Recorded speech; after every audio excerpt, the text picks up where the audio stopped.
suite notre premier invité avec la séquence 20 minutes chrono. Il s'agit donc de Godefroy de Bensman, le coprésident de Numéum. Cette intervention a été enregistrée cette semaine. Merci, je vous propose de l'écouter. Bonjour Godefroy de Bensman, merci d'avoir accepté d'être sur cette ouverture de cette 5e édition Digital Change 2021. Vous êtes le coprésident de Numéum, qui est né de la fusion entre Syntec France et Tech in France, syndicat professionnel de l'écosystème numérique, et vous représentez avec Numéum plus de 2000 entreprises adhérentes. Alors Godefroy de Bensman, vous êtes aussi et surtout le fondateur et président de Devoteam. Vous intervenez dans la stratégie digitale, les plateformes technologiques et la cybersécurité. Et quand je dis vous, d'ailleurs, vous n'êtes pas tout seul puisque vous avez plus de 8000 collaborateurs un peu partout dans le monde. Je crois que vous êtes dans 18 pays et l'entreprise a généré plus de 760 millions d'euros de chiffre d'affaires sur cette année 2020. C'est bien ça, je ne me suis pas trompé dans les chiffres. Non, Stéphane, vous êtes parfaitement juste, mais je peux rajouter une chose, c'est que je ne suis pas tout seul avec mes 8000 collaborateurs, je ne suis pas tout seul parce que je suis associé avec mon frère, et donc nous avons cofondé et nous coprésidons cette entreprise depuis 25 ans, parce qu'on a fêté nos 25 ans l'année dernière. En plein Covid, c'était un peu compliqué, mais bon, voilà, absolument. Parfait. Alors, effectivement, encore merci pour cette présence à nos côtés. Ma première question, en fait, elle est autour de Numéum. Pourquoi cette fusion entre Syntec France et Tech in France et quels objectifs par rapport à ça? Alors, pourquoi la fusion entre Syntec Numérique et Tech in? Syntec Numérique, c'est une organisation ancienne qui, au départ, a été créée par des gens du service. Il y a 50 ans en fait, hein, et qui a peu à peu représenté tout l'écosystème. Il y avait des éditeurs de logiciels, des gens du conseil en technologie, et à un moment donné, il y a 10-15 ans, les éditeurs ont trouvé qu'ils étaient mal représentés et ont donc créé Tech-in. Et ça a affaibli finalement la voix qu'on pouvait mutuellement avoir pour porter à l'extérieur voilà, nos actions. Et donc, je pense qu'aujourd'hui, tout ça a beaucoup changé. On est vraiment aujourd'hui une communauté de gens qui sommes concernés par les enjeux du numérique, et ça n'a pas de sens d'avoir plusieurs voix pour dire la même chose. Donc, voilà, il nous a paru évident avec Pierre-Marie Lehuchet, qui présidait Tech-in France, que tout ça s'était révolu et qu'il fallait rassembler nos forces. Et qu'on avait un enjeu nouveau qui était très différent des raisons pour lesquelles Syntec Numérique répondait, je dirais, aux enjeux historiques et Tech-in à ceux qu'ils avaient voulu aborder. C'était qu'en fait, le numérique n'était plus simplement le sujet des entreprises numérisantes. Le numérique est aujourd'hui le sujet de tout le monde. Et les enjeux qui ont été les nôtres pendant les 10 dernières années, si on veut se limiter à ça, et qui étaient des sujets d'attractivité dans notre secteur, avec les problèmes de recrutement sont récurrents, c'est pas aujourd'hui qu'on a le problème, avec les enjeux des femmes qui n'étaient pas assez nombreuses, hein, on en parlera, avec des enjeux d'implémentation de la réglementation, par exemple avec le RGPD. Il a fallu qu'on travaille avec les organisations gouvernementales pour voir comment on pouvait implémenter en respectant les uns, les fournisseurs et les clients.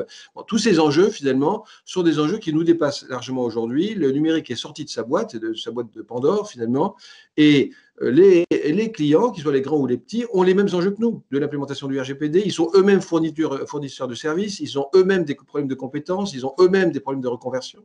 Et donc, si vous voulez, aujourd'hui, on partage ces sujets avec tout le monde, et Numéum est l'organisation qui peut proposer d'élargir les chantiers qu'on mène nous-mêmes depuis des années à nos clients, à tous ceux qui sont aujourd'hui dans le secteur privé, mais aussi public, concernés par les enjeux du numérique, par les enjeux d'éthique, par les enjeux d'environnement. Et tout ça fait qu'aujourd'hui, le rôle de Numéum et la mission changent. Et ce rapprochement, en fait, est-ce un hasard versus les élections qui vont avoir lieu en 2022 ?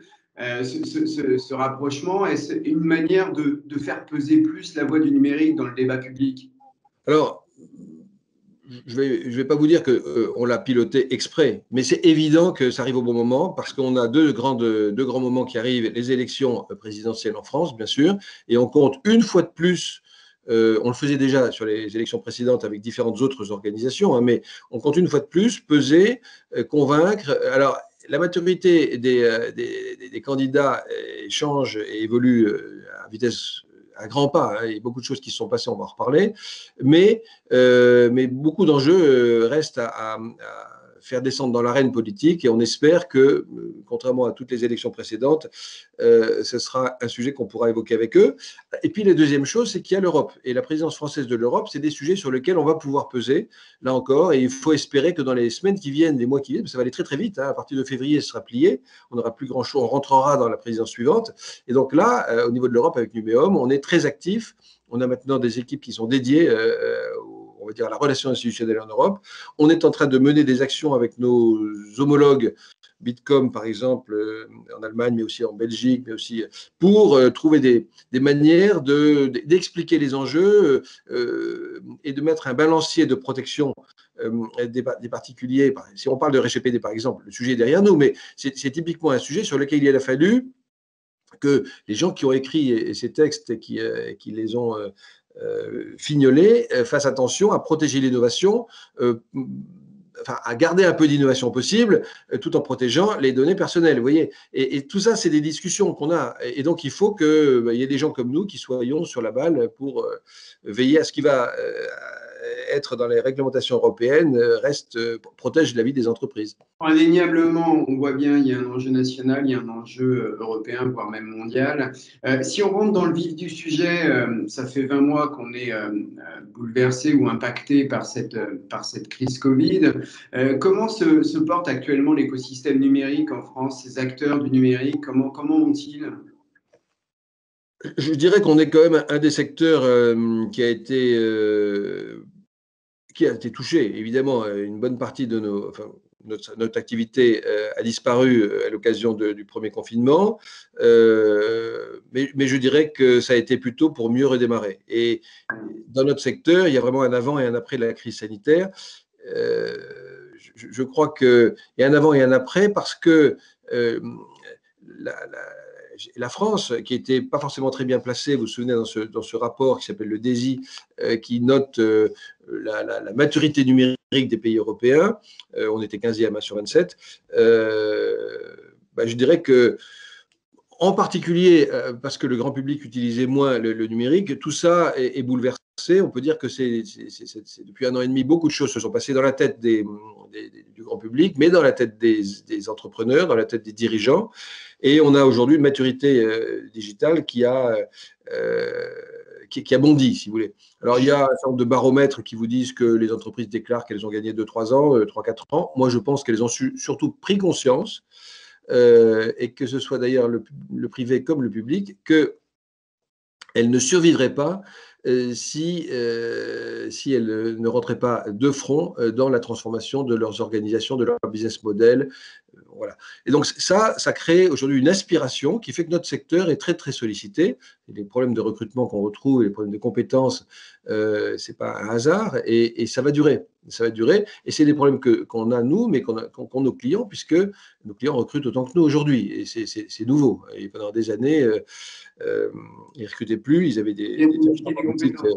Hein? Pardon ? Ils viennent vous piquer des compétences. Alors, il y a les deux, hein. Effectivement, nos plus grands concurrents pour recruter, c'est nos clients qui recrutent chez nous, bien sûr. Et c'est assez commode, puisque nous, on fait le tri. Ils ont l'occasion de pouvoir sélectionner ce qu'ils veulent. Mais ils recrutent aussi beaucoup de juniors, parce que voilà, les juniors, ils sont bien formés et après, il faut leur donner le temps de s'adapter à l'entreprise, mais c'est nécessaire et pour nous et pour nos clients. Donc, ils sont partout. Les clients sont partout. Ils ont eu du mal au début à se mettre au rythme qu'imposait du recrutement dans ces conditions, mais bon, voilà, ils apprennent. Hein. Et aujourd'hui, c'est des vrais concurrents. Donc, notre secteur lui-même est en ébullition pour recruter et les clients s'y sont mis. Alors, ils ne recrutent pas dans les mêmes proportions, mais ils cherchent quand même des talents qui sont plutôt la crème de ce qu'on recherche aussi. Je voulais revenir, Godefroy de Bensman, sur cette crise, justement. Vous le disiez, ça a été, je ne sais pas si on peut dire accélérateur, en tout cas une prise de conscience plus forte chez les entreprises. on va les qualifier de traditionnelles, il n'y a rien de péjoratif à ça, mais celles qui n'ont peu ou pas utilisé pour l'instant le numérique, une prise de conscience et un accélérateur, vous le disiez, elles ne peuvent plus passer, c'est plus une option, il faut y aller. Et est-ce qu'il y a encore un retard en France sur cette numérisation et quelle est la position de la France versus l'international, vous qui êtes présent dans 18 pays à travers Devoteam, c'est quoi le regard aussi par rapport à ça? Je dirais qu'il ne faut pas trop se flageller.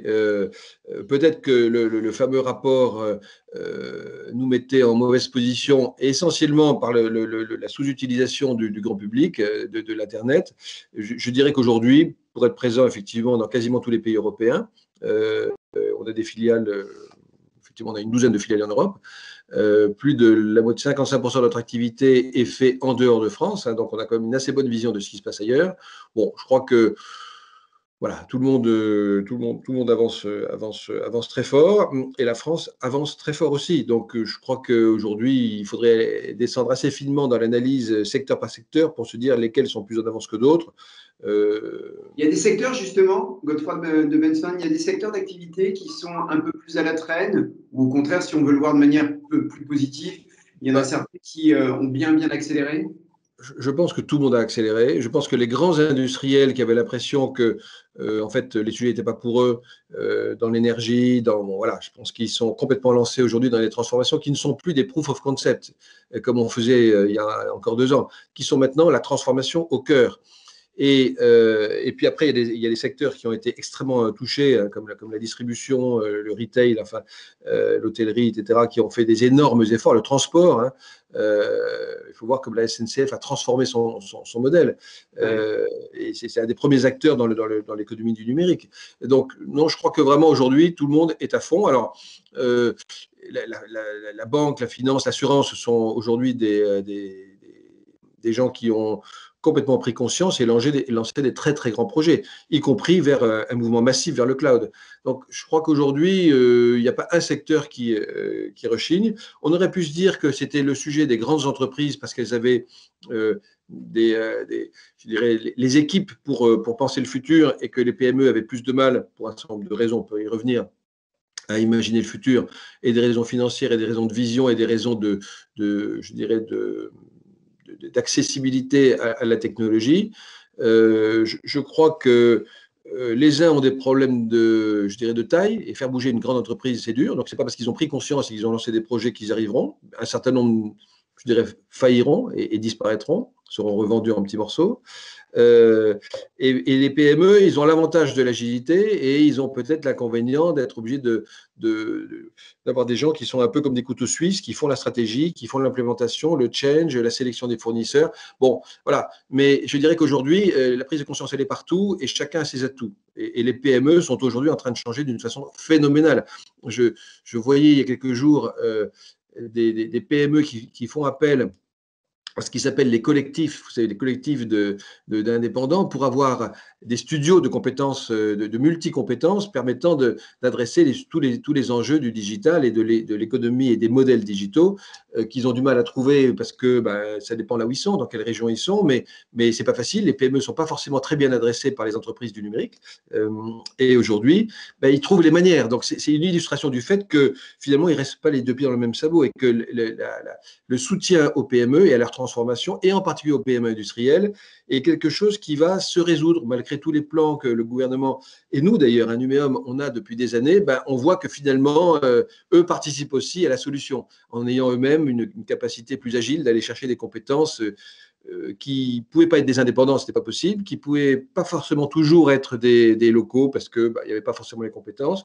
Finalement, ils ont trouvé, et je vois la montée en puissance des indépendants rassemblés dans des collectives qui sont en train je dirais, de boucher des trous. Ouais, donc, c'est vraiment rassurant de ce point de vue-là. On est dans le travailler ensemble. Et justement, pour accélérer, les embarquer encore un peu plus, c'est quoi, dans les discussions que vous pourriez avoir demain avec le gouvernement, c'est quoi? C'est une question de dispositif, c'est une question de culture. Certains se disent encore, c'est pas pour moi, ou la numérisation, je vois pas très bien ce qu'elle peut m'apporter. Qu'est-ce qui peut encore accélérer? Des aides? des aides, je pense qu'aujourd'hui, il y a évidemment une fiscalité qui s'allège et qui nous permet d'investir. Donc, je pense que ça, c'est un sujet sur lequel on était heureux de voir que le président Macron a continué à garantir qu'on irait jusqu'à 25% de taux d'imposition et qui nous redonne de l'oxygène, hein. Moi, je pense que c'est plutôt par ça. C'est derrière sur tous les accompagnements à la formation, qui sont aujourd'hui des dispositifs qui deviennent de plus en plus puissants, avec une prise en compte des régions dans ces domaines-là qui est, voilà, qui est inégale d'une région à l'autre, mais qui quand même est en train de là aussi monter en puissance. Je pense que la formation sur les sujets de la transformation sont majeurs. On ne peut pas transformer sans avoir les compétences, et on a des compétences qui sont issues de l'entreprise elle-même, par la capacité à reconvertir les compétences qu'on a déjà chez soi. On a besoin de faire évoluer les conventions collectives parce que les modes de travail changent. On a besoin d'aller chercher des jeunes compétences à l'extérieur ou des compétences reconverties qui, elles, vont changer je dirais, d'employeur. Et tout ça, c'est une agilité dont on a besoin et pour laquelle on attend que le gouvernement facilite le dialogue social pour permettre, dans un certain nombre de cas, à des entreprises de relâcher sur le marché des compétences qui vont pouvoir se reconvertir. L'évolution des conditions de travail, vous savez très bien qu'avec le Covid, on a quand même des conditions de travail qui ont énormément évolué et d'une certaine façon, on a libéré le travail, dans le sens où aujourd'hui, on peut travailler d'une façon beaucoup plus lâche et tout le sujet va être d'aligner ces nouveaux modes de travail, ces nouvelles habitudes, en particulier chez les jeunes, avec des conventions qui consistent à compter les heures. Et là, on voit bien qu'il y a une espèce de rigidité qui nous met en difficulté. Donc, on attend le gouvernement là-dessus et on travaille, Numéum, avec d'autres d'ailleurs, pour pousser à ces évolutions. Alors, sur le sujet du social, c'est sûr qu'avant les élections, c'est difficile d'y toucher. On espère qu'on pourra le faire à partir du moment où on aura un gouvernement stable qui a quelques années devant lui.